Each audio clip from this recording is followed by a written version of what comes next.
Hello and welcome to the Trainerwise Daily Show. On today's episode, comparing an experienced trainer to a novice trainer. Like every trainer thinks, they get that certification, they get the degree, and they think, I'm going to go work with like every professional athlete and every movie star and all that, but nobody really has all those clients right out the bat. Hey, this is a call out to all strength coaches and trainers out there. If you would like to share your views on a given topic, just go to trainerwise.com, fill out the contact form. Tell us the topic that's of interest to you, and we'll get you on as soon as possible. We're filling up shows at the moment, currently taking guest speakers. So please do take the time now to contact us there, and we'll get you on. Hello and welcome to the Trainerwise Daily Show. Today's guest is Joe Stankowski, blogger, fitness enthusiast, trainer. Joe, welcome to the show. How you doing, man? Hey, cool, man. Thanks for coming back. Wanted to dig into the questions real quick. I'm presenting the topic of having a new trainer compared to, let's say, an experienced one, and actually can they deliver the same type of experience results, fun as one another. And I asked that because when I was a training manager at one point, I remember having trainers who were maybe, let's say, newbies, and the person would come in and say, hey, I want to train with Mike. And I would say, well, you kind of have a, if you have a hip replacement, you have like, a torn rotator cuff, maybe you'd be better with this guy over here who's a little bit more experienced. And they would just be like, nope, I want to train with Mike. And then I would say, well, okay, well, let's do this. Let's set it up if that's what you prefer. And if anything that's, about your condition is a challenge, that Mike has questions about, we'll definitely be in contact with him and make sure that the program he's delivering to you is going to be able to address the needs that you have, yada, yada, yada. But anyway, I kind of felt that there was a desire to some degree for people to work with personalities that fit. And that being said, does it affect the results is the question. So I'm going to throw it to you. What are the advantages of being a novice, if there are any at all? Well, kind of back up to what you just started with right there. I think for like a gym-based trainer, somebody who's in a club setting, there's a lot of trainers around with the mix of experiences. Mm-hmm. I think it's a great way for everybody, including the ones who've been there, done that for a long time, to get even additional experience, not just working with the individual clients, but teaching the trainers. Right. So there's definitely pros and cons, I guess, for everybody in here. Is do you want to work with the client? Do you want to work with other trainers? What do you want to teach? What do you want to do? But having that team-based sort of approach, I think that helps everybody, especially the client there too, because you get the best of all of them. So I think that's an awesome way to go right there if you have that. There's people on the outside of the gyms, I guess, or like the mercenaries, kind of like myself, I guess, who don't necessarily work with all the other trainers and don't have the built-in network. We have to kind of create our own networks and find, who can we ask? I mean, I have a guy who has PKU. If you know anything about PKU, no. He can't digest a certain component of protein. I have no idea about this. Phenylalanine or yeah, phenylalanine is what they can't digest, can't process, can't do anything with. It is way outside of my range. Right. I ask everybody from doctors to PhDs in nutrition to everybody, and what do I do? And very few people know. So I guess you could call me experienced. I've been in this game for quite a while, but still I have to go out there and find my own networks and resources too. So to your question, are there benefits or whatever like that? I think the novices tend to be in that environment anyway. They tend to be in that supportive environment where people already have some experience within the realm of the fitness industry, so they don't have to go out and find their own networks. They kind of have that built-in network in whatever club they might be in.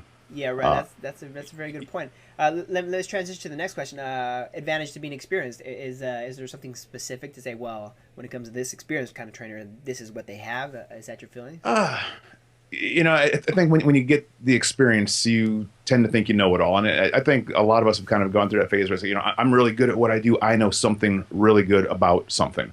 I used to be a competitive powerlifter. I trained with a guy named Eddie Cohen for over 4 years. If you know anything about powerlifting, he's like the Michael Jordan of powerlifting, right? Okay. So I learned a lot from that guy, right? A lot. And, this is when I was very young and thought, hey, I know everything you need to know about squatting, benching, deadlifting. I know it all. And of course, the minute you think that you know it all is when you actually know nothing. And I, very quickly, fortunately, figured out that I don't really know a whole lot. I was very much a specialist at one thing for myself and not for teaching other people necessarily. Right. So I think there's that trap that experienced trainers could fall into, thinking, hey, I'm really good at this. I have some good techniques under my belt. I'm a master of these techniques, but then they kind of shut out all the other techniques that might also be helpful for the clients. Yeah. So it's kind of the downside to that. And as long as you can get past that and realize, there's a whole lot to know. We don't know it all, no matter how smart anybody might be or how much experience you might have. We do not know it all. Yeah, that's a theme that actually I've gotten from some of the people who I would call the brightest guests who I've had on the show, some PhDs and whatnot, who said, "Yeah, I fell into that trap. I don't know what year it was about, but they thought exactly what you said. They knew a lot or all, and then they kind of realized, wait a second, is there more? Because things were a little bit different than what they had anticipated. And as you know, there's always can be experienced in one thing or two things or a few things, and then you get something that's a curveball, And, yeah, no, they're just tools. I mean, it's like if you ask a mechanic, hey, what's the best tool in your toolbox? It really depends on the project. It might be a screwdriver, it might be a wrench, it might be, a hammer. I don't know. And same thing with fitness is with experience, you gain knowledge, not necessarily mastery, but at least experience with many different tools. And then you can at least recognize what's the right tool that I have that I can use, or what's the right time to refer somebody to another person who has the right tool that I don't even have in my toolbox. Yeah, that's what.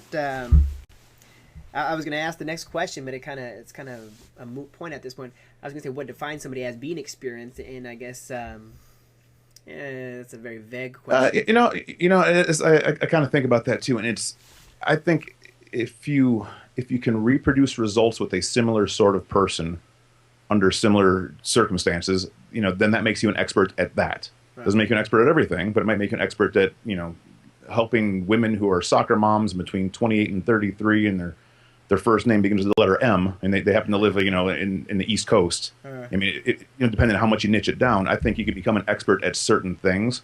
And this comes into the marketing side of fitness now, not the eat right and exercise side, but the marketing side, and knowing what you are good at and knowing how to market that. And I forget who has the same. This goes back. I'm sure everybody said this one, but market what you have or sell what you have.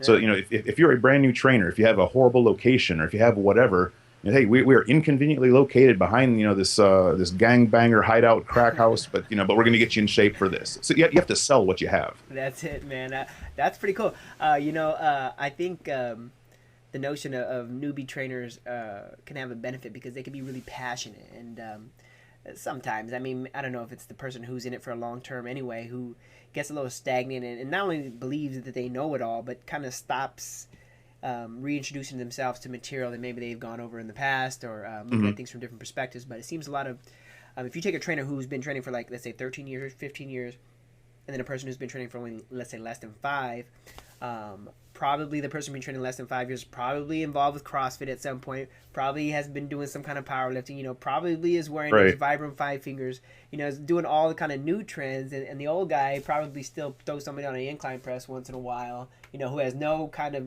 goals for hypertrophy, because that's what they've done in the past. So it's always a little bit of a danger, I think, and the young person can kind of bring kind of passion and excitement.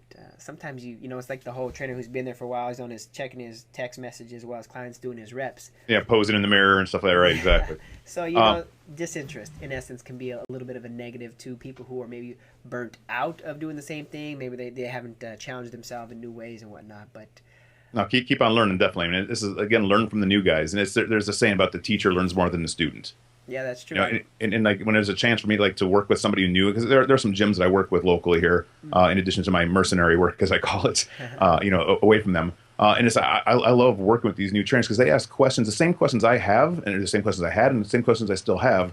And the thing with experience is you gain new analogies, you gain new ways of saying the same thing. Because as we talked about previously, all that any of us in the fitness world are saying is eat right and exercise. That's it. Yeah. That's all that any of us say. Tony Little, Richard Simmons, celebrity trainers, the guy who just got certified last weekend, all we are saying is eat right and exercise. What the experience is our ability to really, break that down into what it means for the individual that we're talking to, and to help deliver some sort of results from that.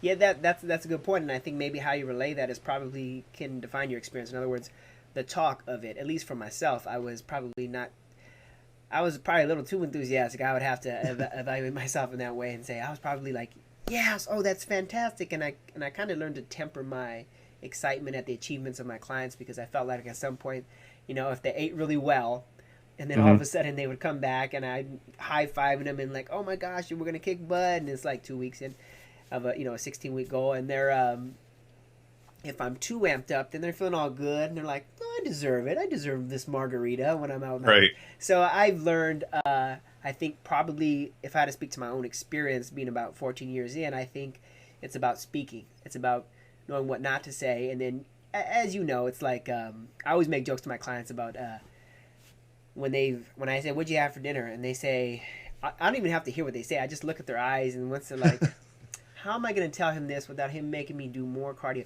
When you see that look on their face, Yeah. but they all do this one thing where and you've probably had this before too, where they say, "Well, I had a salad, and then they brought out dessert, and it was my favorite lemon meringue pie, but so she cut me a piece, and I was like, you know what, I can't have that, so I just cut a piece, and it was just like this big, and then I took."